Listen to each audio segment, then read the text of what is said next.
public defender is an attorney employed by the community and responsible for giving legal aid without cost to any person who seeks it and is financially unable to employ private counsel. It is his duty to defend those accused of crime until the issue is decided in a court of law. The first public defender's office in the United States was opened in January 1913. Over the years, other offices were opened. And today, that handful has grown to a network of lawyers cooperating to protect the rights of our clients. Now, from the files of the public defender, we bring you the story we call Badge of Honor. Tonight, I'm going to tell you of a case, the final chapter of which was written only this morning, when Traffic Sergeant Dan Conway was laid to rest, meeting his death far and beyond the line of duty. Fellow officers and friends were gathered at the grave to pay this brave young officer a final and deserving tribute. There was an honor guard from the Legion Police Post, Doris Conway bearing up bravely in the true tradition of a police officer's wife, Dan's good friend, Detective Lieutenant Walsh, and even Captain of Police Gunderson himself. Well, no longer did Gunderson need to have any qualms about Dan. To Sergeant Daniel Conway, his badge was more than just a shining piece of metal. It was a badge of honor. He cherished it and wore it well. The Lord is my shepherd, I shall not want. He maketh me to lie down in green pastures. He leadeth me beside the still waters. He restoreth my soul. He leadeth me in the paths of righteousness. The path of righteousness. Dan had found it. And I had been right about him all along. My faith in the boy hadn't been misplaced. The end of World War II had found Private First Class Dan Conway convalescing in a Normandy base hospital. And as he lay there, recovering from the tortures and undernourishment of a Nazi prison camp, he was thinking ahead, what he'd do when he got back home. And he knew he had a sympathetic confidant in the person of Miss Norton, a kindly and understanding Red Cross nurse. How's our policeman today? Doc says a month more should get me out of here. Well, that should make you happy. Have you written your wife the good news? Well, I started a letter, but began to feel a little bit groggy. Oh, let me finish it for you. Just tell me what to say. Well, first I want to thank Doris for those books she sent me to help me pass my civil service exam. And after we thank Mrs. Conway for the books, anything more? Yeah. Tell her to be a sweetheart and go down to the police department and pick up an application for me so I can fill it out first thing I get home. First thing, Dan? Well, almost. After I untangle myself from that great big hug and a kiss.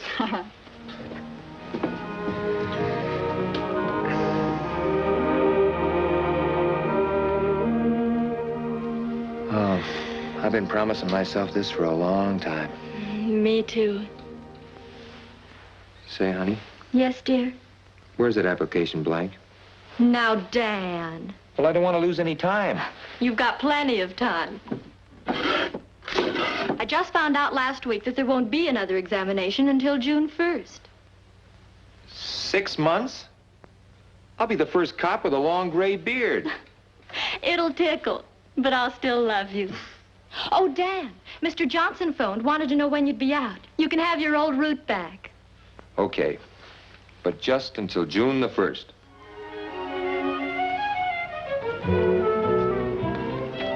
Say, is this your regular route? Yes, sir. I just moved into apartment 4. How about dropping off a couple of quarts every morning? Well, I'll be glad to, sir. Your name? Lieutenant Walsh. Army? Police. Oh. Say, that's my racket. I mean, it's going to be. In June, I'm taking exams. Are they tough? They're not easy. I guess they have to be. Otherwise, any guy could be a cop. I mean a policeman. You look like you might make it. Thanks. But, I could use a few pointers, Lieutenant. Anytime, son, if I can help. You sure can. How about your weight? Seems to me you could use a few more pounds. Guess I could. But where I was boarding, the Nazis didn't exactly feed you meat and potatoes every day. You better work on that, or else when you go for your examinations, you won't get any further than the scales. Dan took the advice to heart. If he had to eat his way into the force, Doris was just the girl who could help him make the grade. And Lieutenant Walsh, who had taken a sincere liking to Dan, was making it his personal job to see that Dan was properly prepared for the civil service examination. It was a tough one, and Dan, sweating it out, nervous and tense, wasn't sure he could pass. When the good news came, it was cause for a celebration dinner. When I got that postcard notifying me I'd passed, I started to breathe all over again. 80%. That's not too bad, huh? Don't you think Lieutenant Walsh deserves a little credit? Forget it. This is Dan's night to howl. When you come back to Earth, Dan, you're going to find out that being a police officer means a lot more than just carrying a billy club. A lot of responsibility goes with the job.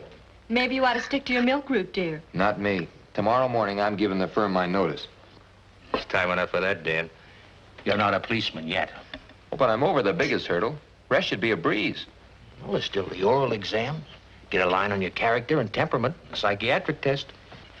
That's to find out if I'm all there. Sometimes I wonder. Hey, one more crack like that from you, Liddy, I'll have to lock you up. Dan, you got some rugged weeks ahead of you. Granted, you get by the exam. You still got 90 days of the toughest grind you've ever been through before you even start your probationary period. Oh, you haven't any cranberries, Lieutenant. Oh, thank you. Lieutenant Walsh was right, as Dan found out. There were track workouts until Dan wondered how much longer he could stand on his feet. Hours of grueling exercises in conditioning. Day after day at the rifle range to become expert in the use of firearms. And at last, a final dress parade in which Dan marched with a sense of real accomplishment. An important day to him. He had earned the right to wear the coveted uniform. You've worked hard for that badge, Conway. Now wear it with honor. Yes, sir. As division commander, I'll be keeping tab on you. And I'm a pretty tough officer. I've handled enough rookies to know all the answers. So watch yourself if you want me to turn in a good report. Yes, sir. You're being assigned to traffic, and your future on the force depends entirely on yourself. As you know, probation is 6 months. In that time, you'll rise or fall on your record. Just don't try to be too much of an eager beaver, like one of my rookies who gave out 35 tickets in one day. Badge-happy rookies don't last long. I understand, sir. On the other hand, there's no room for good Joes on the force either. There's a happy medium between overzealousness and gold-breaking. And I hope you have common sense enough to recognize it. Good luck.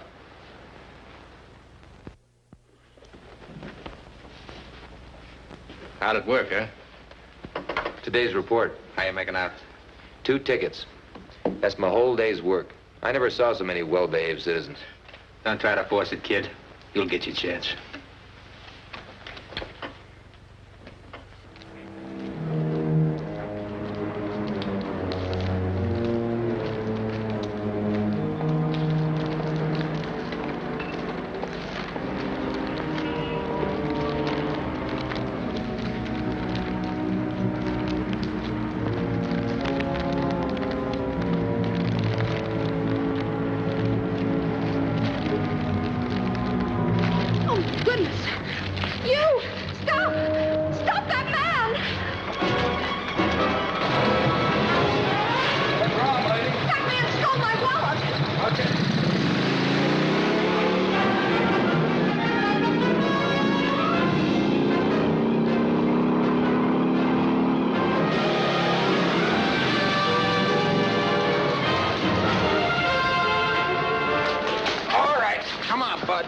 Let's have that wallet. What wallet? Come on, give. Look, all I'm doing is minding my own business, and you come along and give me... Knock it off, up against the wall. Go on. You ain't gonna find nothing. Told you I ain't got no wallet. Is this what you're looking for, officer? Yeah, where'd you find it, son? The guy tried to ditch it while you was chasing him. Okay, fella. Looks like we got a little date downtown. Well, oh, I'm so glad you caught him, officer. This your wallet? Yes, officer. What's your name, ma'am? Mrs. Mabel Wilson. You'll find it in the car right inside. What's your address, Miss Wilson? 964 Archer Place. May I have my wallet now, please? Thank you, officer.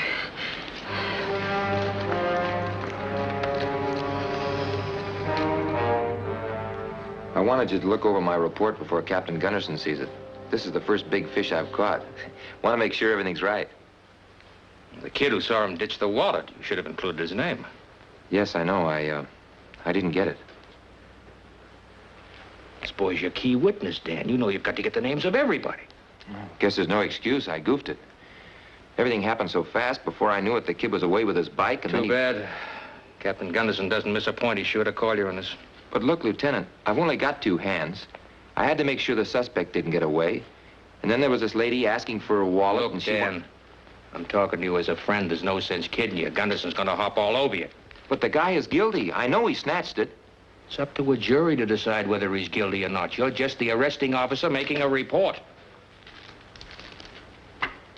This report can wash me up, can it? Well, you've got a couple of months. Thought you said you wouldn't kid me. You know, it's too bad you didn't find the wallet on the guy.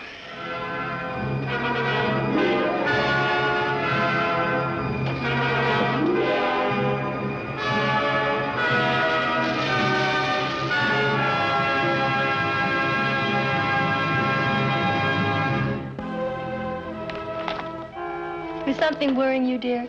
No. No, why? You look as if you had the whole weight of the world on your shoulders. Just tired, I guess. And this was the night you were going to help me reline that kitchen cabinet. Some other time, Welcher. That's probably Lieutenant Walsh, and I'll bet you're not too tired for a gin game. Hi, Doris. Thought I'd just drop over and give Dan a chance to get some of his money back. Good. Maybe you can pull him out of the doldrums. Still thinking about that report, kid? Worry won't help. What report, Dan? Oh, it was just a pinch I made yesterday. I guess I forgot to tell you about it. Now, don't tell me you actually made a real arrest and kept it a secret. It's just a petty theft. Nothing world-shattering. But, Dan, I should think you'd be terribly excited. It'll help your record, and isn't that what you wanted? Who can that be? I'd like to speak to Officer Conway. Oh, I'm Officer Conway. I'm Bart Matthews, Public Defender's Office. This is Mrs. Conway. Hello. Mrs. Conway? And, Lieutenant Walsh. Lieutenant, I've seen you around headquarters. Oh, if this is police business of some sort, I think I should leave you men alone. I'll only be a few minutes, Mrs. Conway. It's about this fellow Brown, man you arrested yesterday. Our office is defending him, and we'd be remiss in our duties if we didn't run down every lead. Certainly, sir. Well, won't you sit down? Thanks.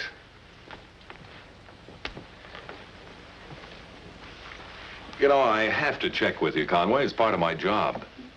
It seems that there's some question about your report.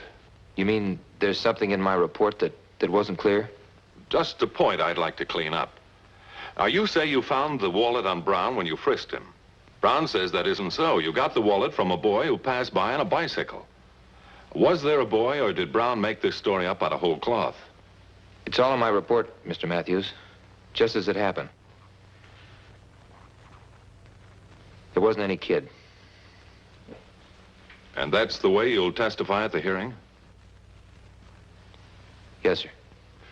Well, you can't blame a guy for trying. That's right. You can't blame a guy for trying. That not only applies to petty thieves, right, Dan? Well, I'm sorry I had to bother you, Conway. Guess the best advice I can give to Brown is that he enter a plea of guilty and pray he gets a lenient judge. You know, it's funny, the sort of lies a guy will latch onto to save his skin. Yeah, it is. Well, that's that. Thanks for your time, Conway. Good night. Right.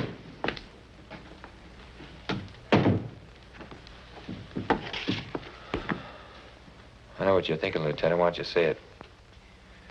Think I'm a heel. That I don't deserve this badge. But I had a responsibility. Here was a guy that had stolen a wallet. And he might get off scot-free because of a little mistake of mine. It wasn't because you weren't thinking of yourself? Well, maybe that had something to do with it. But you told me yourself I was on a spot. What else was I gonna do? Have Gunderson lay it on? Maybe can me? Do you want me to throw away a whole future all because of a little technicality? I wouldn't want your future now, son. Not while you've got to live with that little technicality and your conscience.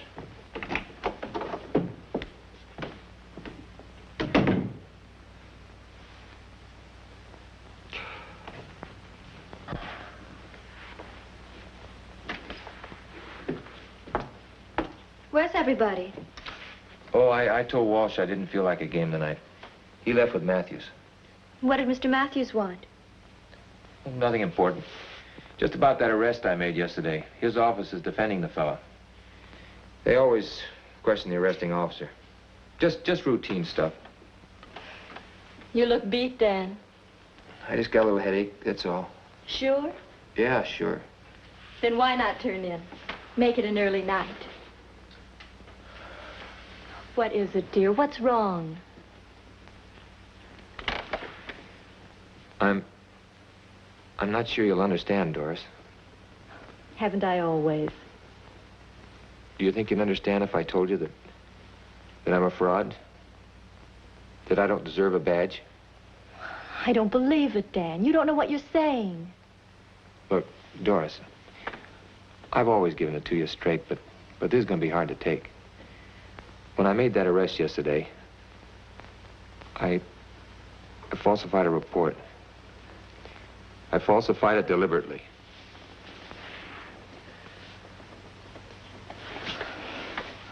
But why, dear? What's the difference why I did it? I was so hot on becoming a cop, I threw away the book of rules and made my own. Maybe I tried to kid myself. It didn't matter because the guy was guilty anyway. But the real reason was I was scared stiff of Gunderson. Anyway, it's done. Oh, Dan, I wish I could tell you what to do.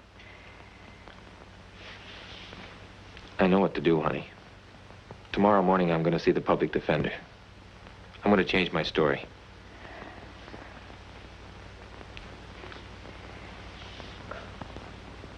What you've just told me, Conway, could finish your career.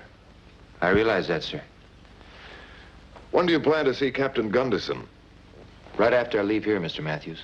Now, wait a minute. Let's think about this. Now, that doesn't mean I'm condoning this false report. Oh, I know that, sir. Since advice here is free and I give it out all day long, you mind if I give you some? I certainly could use it, Mr. Matthews. Well, I'd suggest you don't do anything. Just go about your work. Brown's preliminary hearing doesn't come up for a couple of days, so let me think it over, huh? Dan had told me of his friendship with Lieutenant Walsh. Fortunately, I ran across Walsh at the police academy while I was waiting for Captain Gunderson to join me for lunch. What first attracted me to Dan was his sincere desire to become a good officer. I couldn't believe he'd foul up a report. When I found out about it, it threw me. But after what you told me, how Dan came to you, I guess I wasn't wrong about the kid. Then there are two of us who think that Dan is worth going to bat for. Captain Gunderson, Bart. Maybe it's best if I speak to him alone. Much. Well, John, right on time. Well, it's a free lunch. I'm always prompt. What's on your mind, Bart? Do I have to have something on my mind to ask you to lunch? To give you a short answer, yes. Well, all right. It's a hypothetical case. I'm curious to know how you'd handle it if it were up to you. Let's have it. Well, suppose that one of your probationers, in his anxiety to make good in your eyes, overstepped himself. How? I'll get to that, but let's say that getting on the force as a regular is almost an obsession with this fellow. Now, he's worried that he hasn't made much of a record so far. Then he makes a pinch. What kind of a pinch? Well, maybe he catches a man who snatches a purse. A witness sees the man drop the purse, identifies the suspect, turns the purse over to the officer, who gets a little flustered. Now, remember, it's his first arrest. He forgets to take the witness's name. I'd put him on the carpet. Oh, but there's more, John. He's sure the man is the thief, but he knows what to expect if he admits the error in his report. So he falsifies it, says that he found the purse on the man when he frisked him. And you want to know what kind of action I'd take? I'd kick your hypothetical officer right off the force. Come on, let's eat.